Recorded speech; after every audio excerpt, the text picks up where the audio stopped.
Hello, and welcome back to Cozy with Chelsea. I am Chelsea, your host, and today we are going to be talking about sobriety.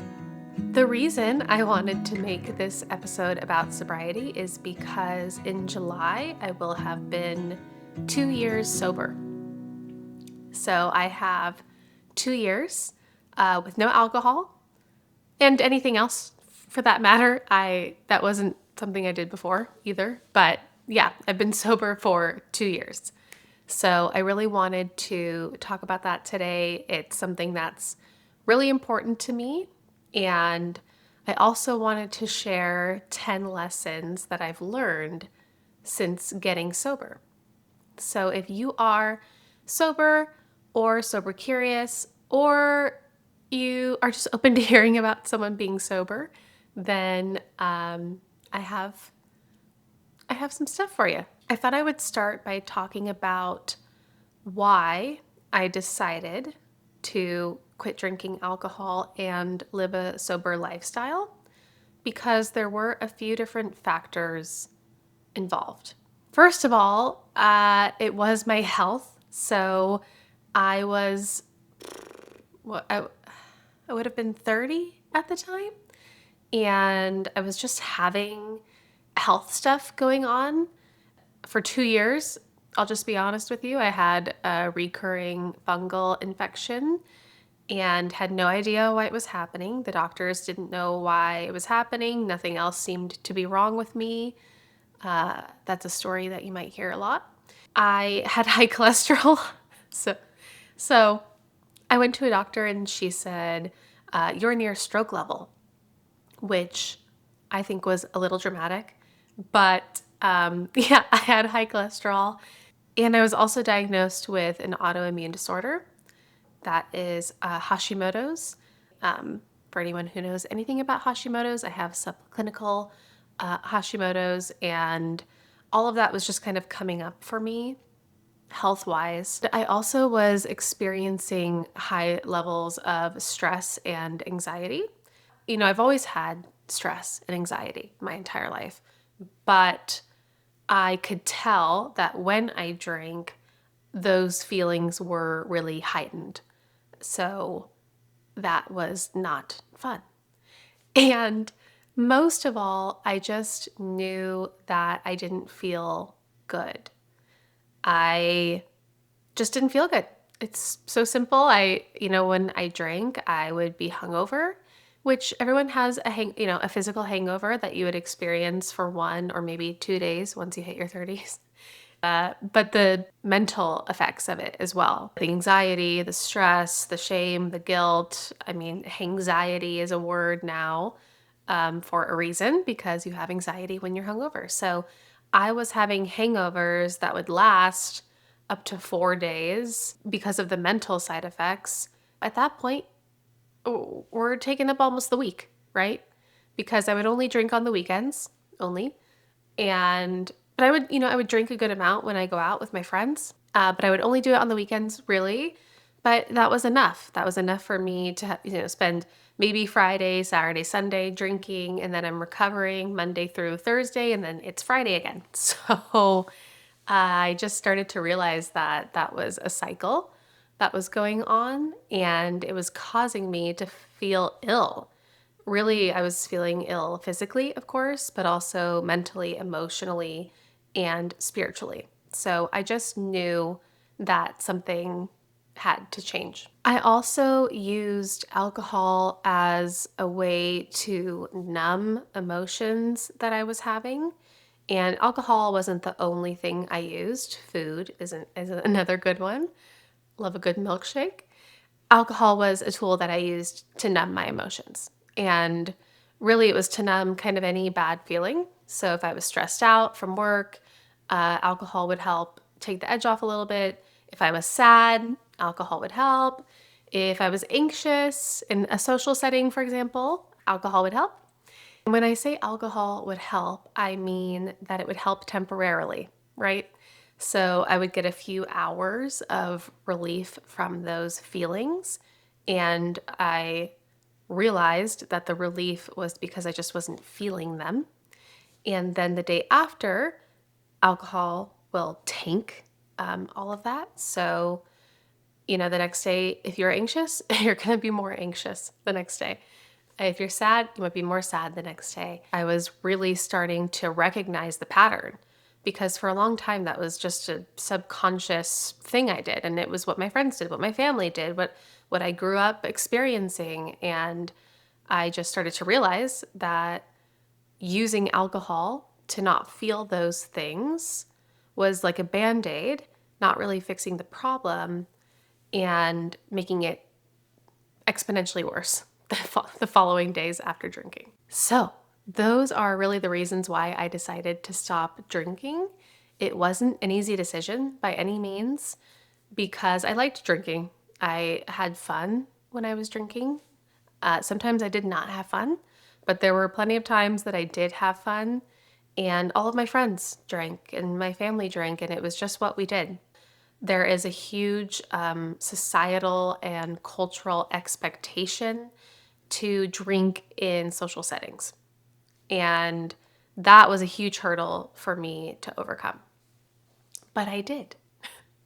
And I decided to make that decision, even with all of that. It's been a process, it's been a journey of ups and downs and hills and the opposite of hills. And what are those called? Valleys, hills and valleys. And and a lot of lessons learned. The first month or two was probably the hardest because that's when you're first breaking the habit. And I had withdrawals, which I wasn't even sure I would have because, again, I was a weekend social drinker. But surprise, you can still have withdrawals if that's the case. I had cravings, of course. Those were a little bit more manageable because I just replaced them with sugar. In the beginning, I was like, okay, whatever, eat a cupcake if you need to eat a cupcake. Seriously. So I replaced the cravings with sugar initially. But the weird thing is I had dreams. I had dreams about drinking. I had a lot of thoughts about drinking.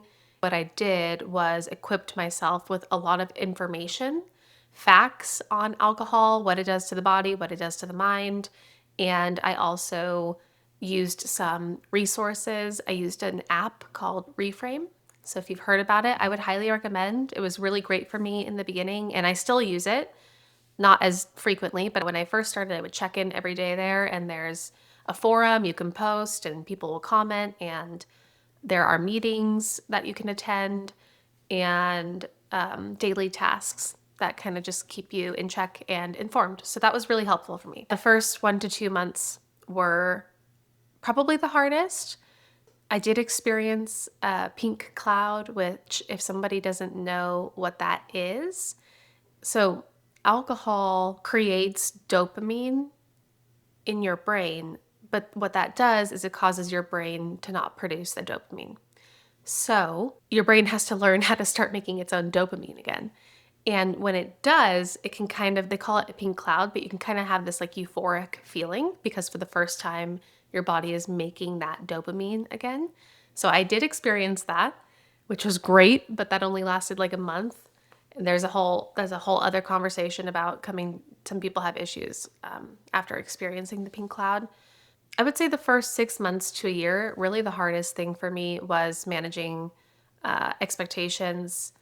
Yeah, it's been a process, and there have been a lot of different moments and different ways that I've thought about alcohol and the recovery process. But yeah, the first 6 months to a year really was managing expectations, which is funny because I thought that I had to manage expectations of other people, of my friends, of people that I would drink with, and they would have to adjust to this new version of me. And there was a lot of fear that I might lose friendships or, yeah, that I might lose friends. But I also realized that it was also managing expectations of myself because when I quit drinking, in the beginning, I was like, I want to have fun still. I want to be funny and likable and all of these things. And what you'll start to realize once you quit drinking is, do I want to be that version of myself if it takes a substance to get me there. And of course, along the way, I learned, no, that's not what I want. What I actually want is to be myself and to do things that I actually think are fun, not fun just because I'm drinking. And I want to be with people I actually like, not just people that I can talk to because I've imbibed in this substance. So we'll get into it more once I get into the lessons, but it's been a process. And after that first year, I really don't think about alcohol that much anymore. I never even think of having a drink. I go to bars, I go to parties, I go to birthdays, I go to celebrations. I'm having my bachelorette this weekend. I'm not even thinking about alcohol or what other people will be drinking or any of that. I do make sure I have a mocktail, and I do think about being sober, but it's not in a way of worrying about needing a drink or anything like that. It's just not what I think about. I do stay diligent in being sober, and I think it's important to remember what that process was like for me. And I also don't know what this might look like a year from now or 5 years from now or 10 years from now, because life changes and there are different events and different stressors. And I'm not going to say that I never think about alcohol again, but I know I have the tools and the resources that I need to continue living life the way that I want to. And I feel quite confident in that. Okay, so I want to get into the 10 lessons that I have learned along the way. So the first lesson is how to recognize what you're using to numb yourself or numb your emotions. That was something I really started to realize when I quit drinking, is just how much I was using this as a tool, as a band-aid to fix, in quotation marks, the emotions or the issues that I was having. That's a large reason of why I decided to stop drinking, is because I realized that I was using it for that. And I also had this feeling or deep knowing that I wanted to feel those emotions. If you're using something to numb your emotions or suppress them, we all know how that works out. It doesn't work out well. If you're suppressing something, it's going to explode eventually, right? So I've really tapped into, okay, this is an emotion. I'm feeling it. The emotion is temporary. How do I allow myself to have this emotion and process it and utilize what it's telling me? Because usually an emotion is telling me something, right? That's why I'm having it. And what do I do with it, right? What's it telling me, and what do I need to do with this emotion? But it was just a great way to kind of examine my relationship with alcohol and how I used it to numb myself, and then to also see what other tools am I using that are just numbing and not actually allowing me to move through the emotion I'm feeling. So there were other things too. I mean, for example, when I first quit, I just replaced alcohol with sugar, which I still to this day would recommend, honestly, because you're doing way less harm to yourself with sugar than alcohol, in my opinion.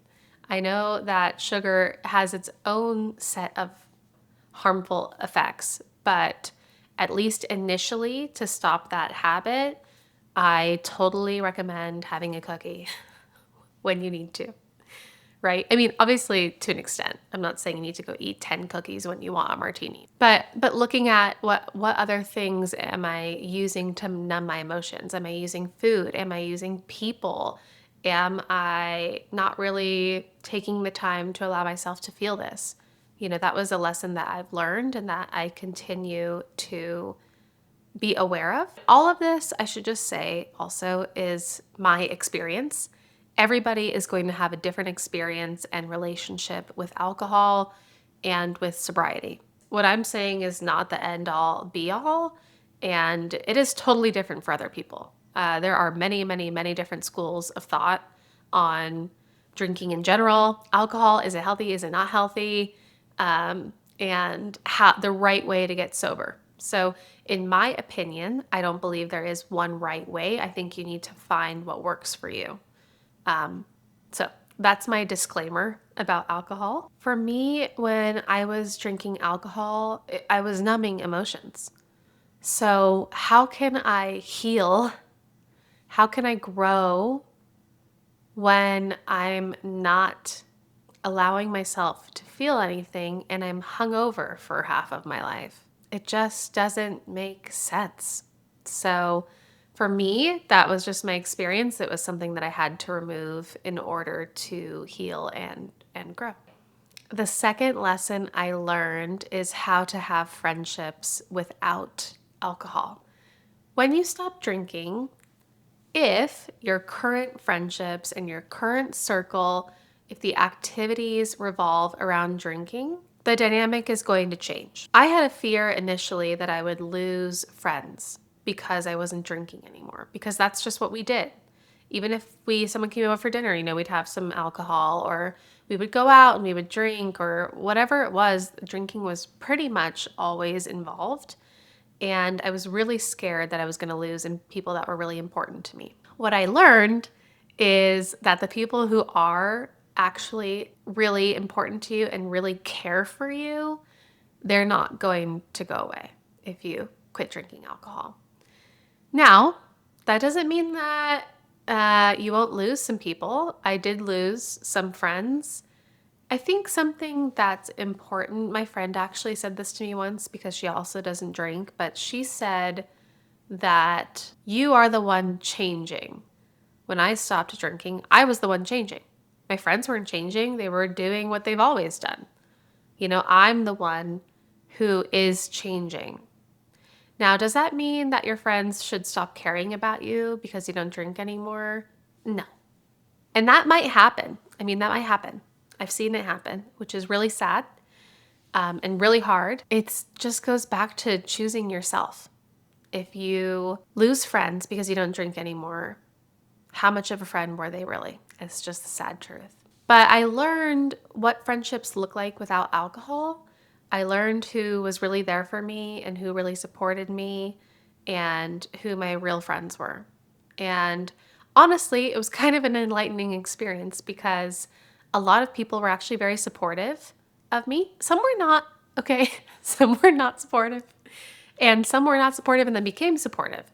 So there's all different reactions that you're going to get.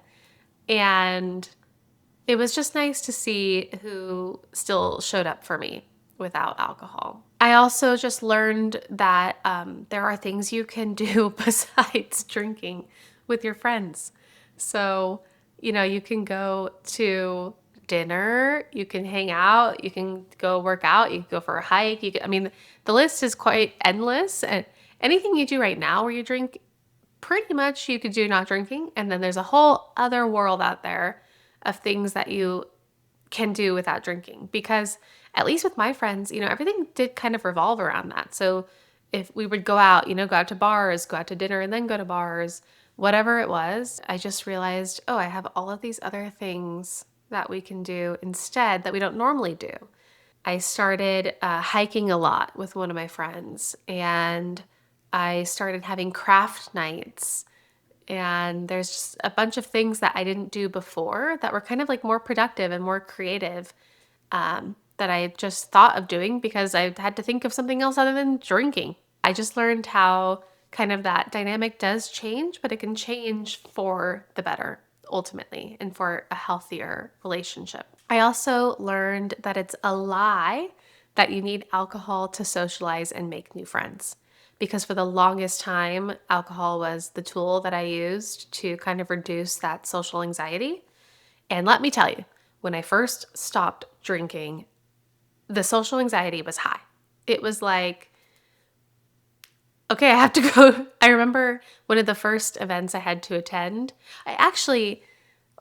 One of the first events I had to attend was my brother's birthday. And it was the first major event with a bunch of people where everyone else was drinking. And I was living in New York City at the time, and we were going to dinner and bars after. And I was so nervous to not drink. And I showed up, and I think I was maybe a little bit awkward in the beginning.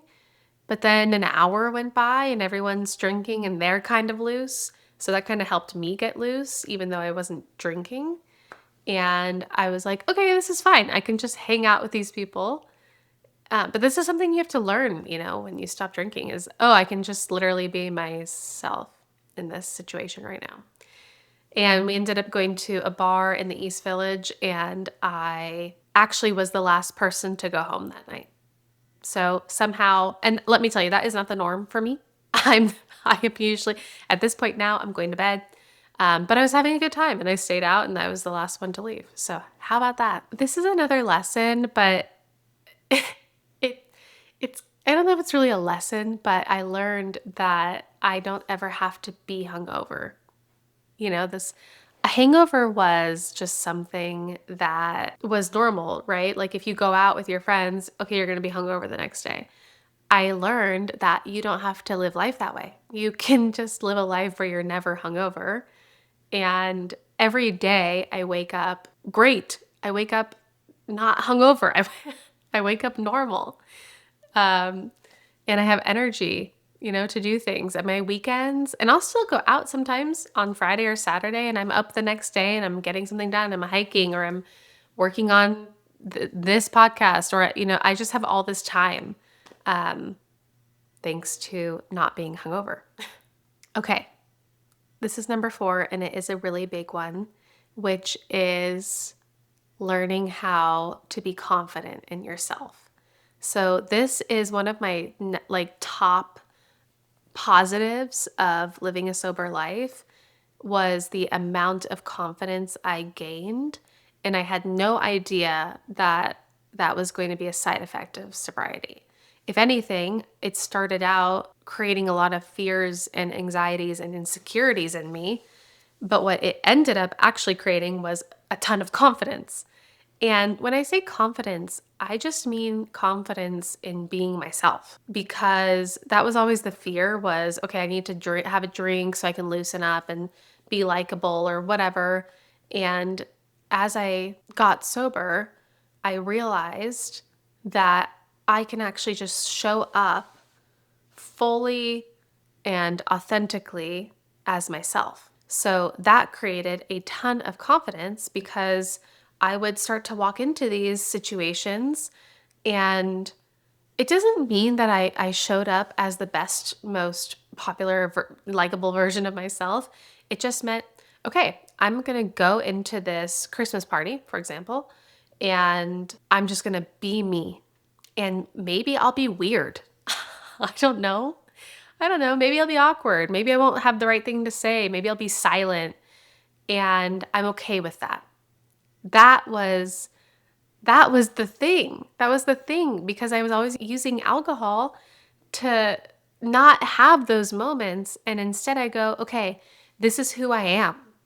Sometimes I don't always have the funniest thing to say. Sometimes I'm silent, whatever. And that's just who I am. It's okay. So that built a lot of confidence in myself. Now, whenever I go to a function or I go to meet a friend, or I don't feel any anxiety. I have literally no social anxiety. I will say the one place I did have social anxiety was when I went on a date. So I can't say that you're not going to ever have social anxiety ever. But for any function where I'm just meeting friends or I'm going to a party or a work event or whatever it is, I have no anxiety. I honestly don't even think about it. And that is just a 180 from where I was a few years ago. And that confidence bleeds into my regular life, situations where alcohol wouldn't be involved, running a meeting, leading a meeting, going to work events, going to conferences, whatever that is. I don't have anxiety anymore. It's just the wildest thing. And I think it's because I've truly accepted myself for who I am and allowing myself to just be. Number 5 is learning how to break familial patterns, or even on a larger scale, societal and cultural patterns. Now, this one is because in my family, we grew up and everyone drank. It was very normal, and it was normal to even drink a lot. So I come from really, I come from like 4 sets of families because I have step parents, but both sides were Midwestern families. So if you know anything about the Midwest, and this is a stereotypical, but they're known to drink. At this point, I think all America's known to drink, but the Midwesterners kind of like pride themselves in drinking, or at least in my family they did. And it was just very normal to drink a lot. It was so strange actually, because I was raised in kind of like a very strict household, but they would be okay with us drinking at like 16, 17. So that's weird, but yeah, it was just very normal to drink. I was the first one to break that pattern, honestly. I'm really the only person in my family who doesn't drink. And so that's a big one, being the first person in your family to not do something like that. So I learned how to do it because I did it. And ultimately, in order to do something like that, you just kind of have to do it. So obviously there are tips and tools and resources to get sober, but yeah, really that lesson was just something I learned because I did it. And obviously on the larger scale, at least in my circles, it's very normal to drink a lot. So I learned how to kind of break those patterns. The sixth lesson I learned, number 6, is how to be okay and comfortable with change. Because when you stop drinking, a lot of things are going to change. You're going to change. The way people interact with you is going to change. The way you think about life is going to change. A lot of things are going to change. I really had to learn how to allow that and maybe finally listen to my therapist who always talks about what do you control and what can you not control. And this was a huge lesson in really recognizing what can I control and what can I not control. What I can control is not drinking. What I can control are my own expectations. Yeah, that's what I can control. That's what's within my control.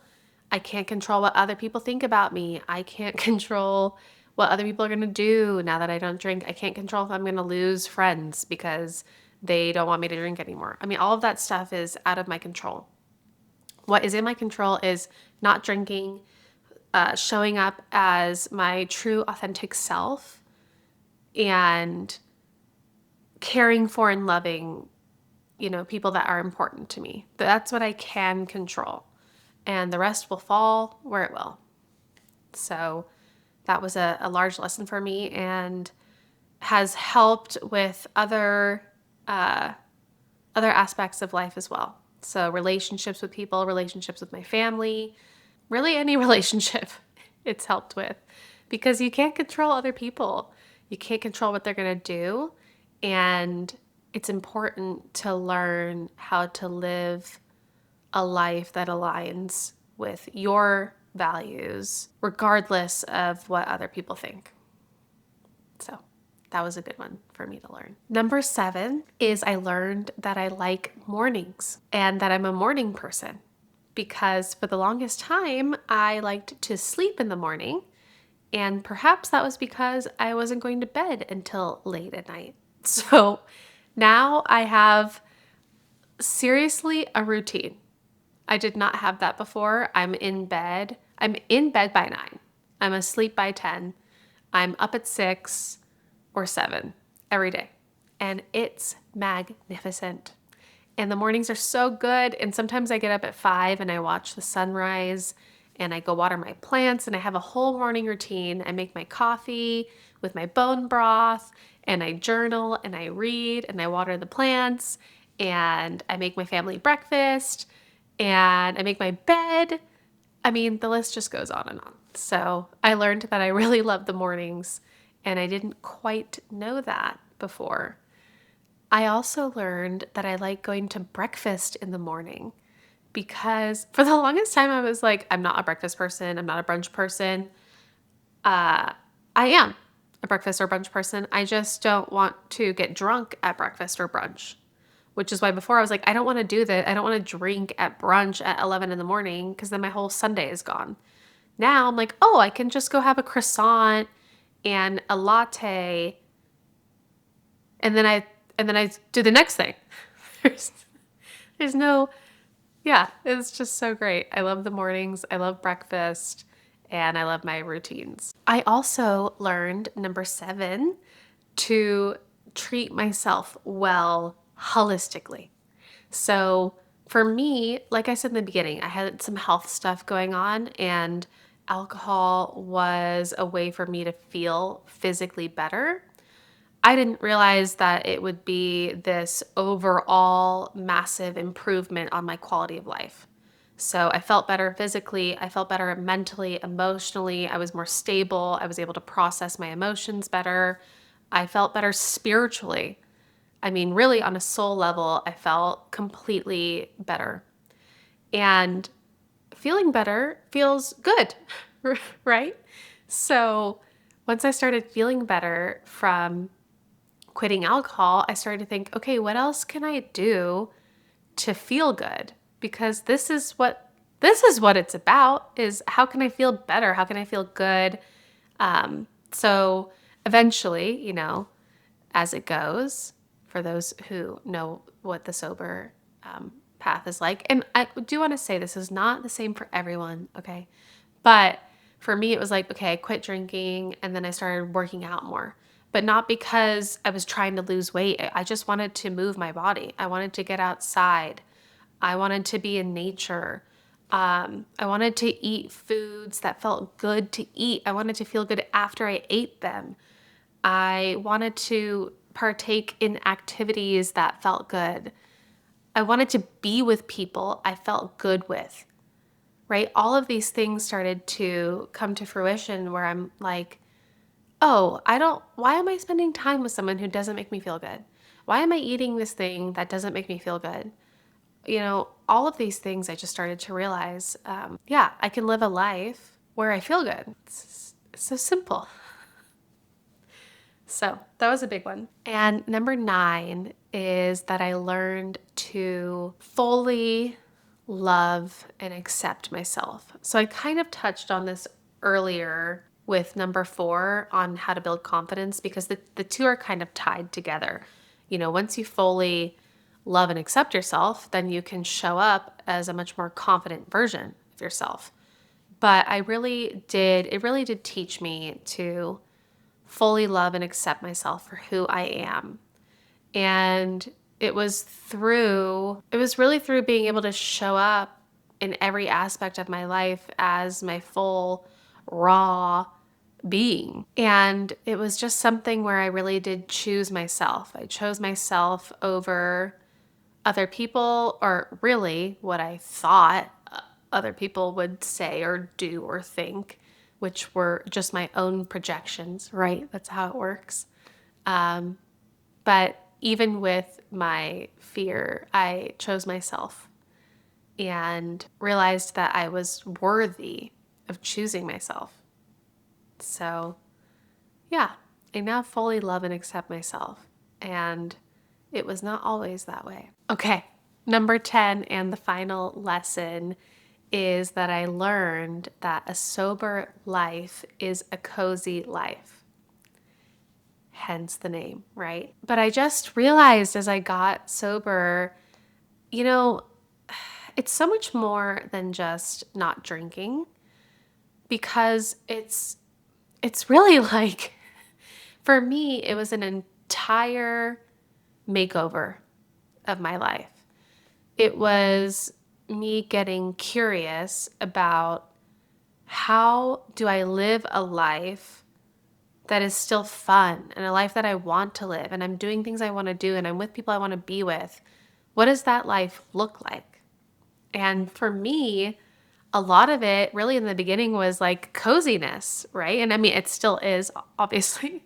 Yeah, but there's something too about, how do I have fun without alcohol? Because for me, I kind of related it to being a child, because children don't have alcohol and they're having plenty of fun, way more fun than us adults are having. And I started to think about it like that. Like, what would I do if I was a kid? What would child Chelsea do to have fun? What are the things that actually are fun? And not just fun because I'm drinking. And so I really started to explore that. And I took up like 72 hobbies. I, I was outside a lot more. I always enjoyed being out in nature, but it was like, okay, I need to be in nature every day. I was hiking. I took up horseback riding. I was doing dressage lessons. I was in pottery. I started I mountain biked for a little bit. That one didn't last. I was painting. I was making jewelry. I bought like a jewelry making kit. I mean, it's just so many things. I was playing guitar. I started writing a book.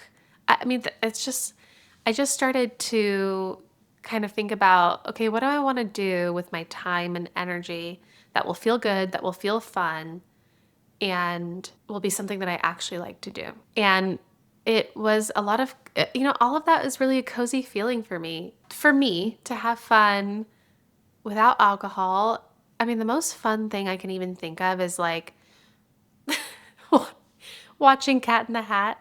Okay, first of all, if you haven't seen Cat in the Hat, that is like top tier comedy, in my opinion. It's ridiculous, of course, but it's so good.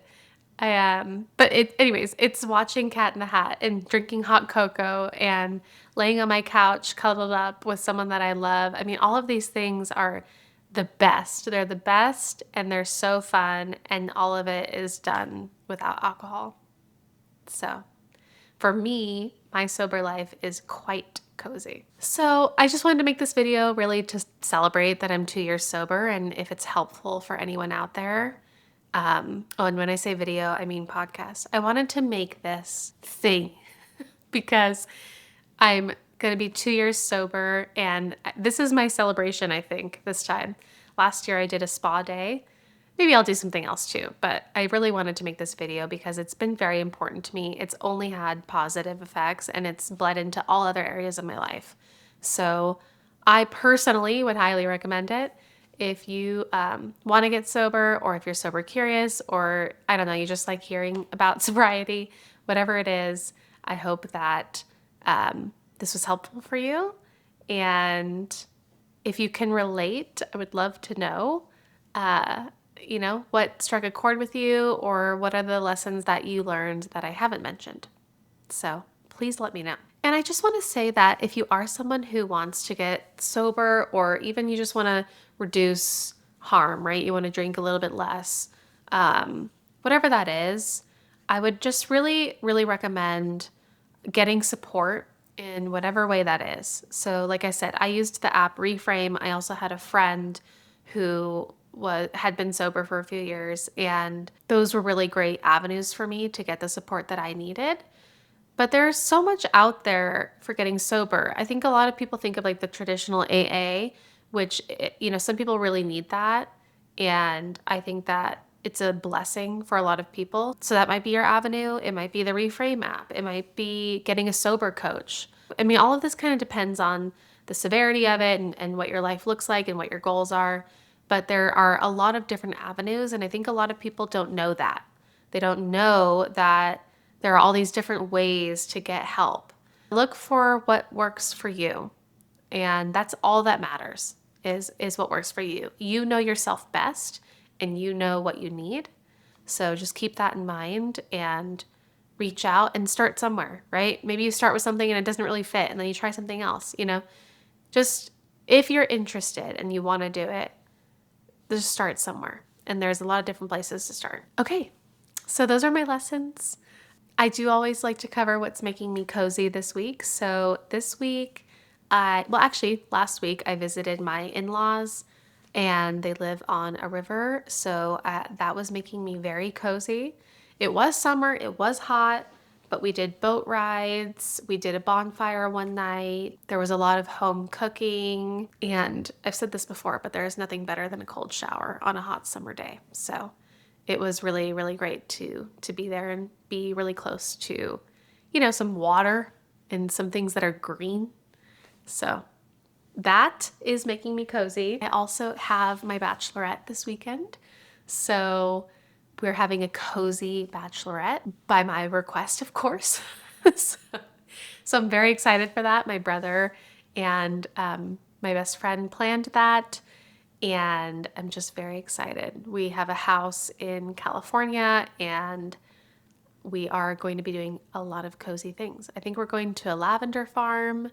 We have a private yoga session and hiking and all of the good stuff. So I cannot wait. And right after this, I will be packing for that. So I'm excited. And that's all I have for today. If you're listening to this on a podcast app, if you could please rate and review and follow the podcast, I would be eternally grateful.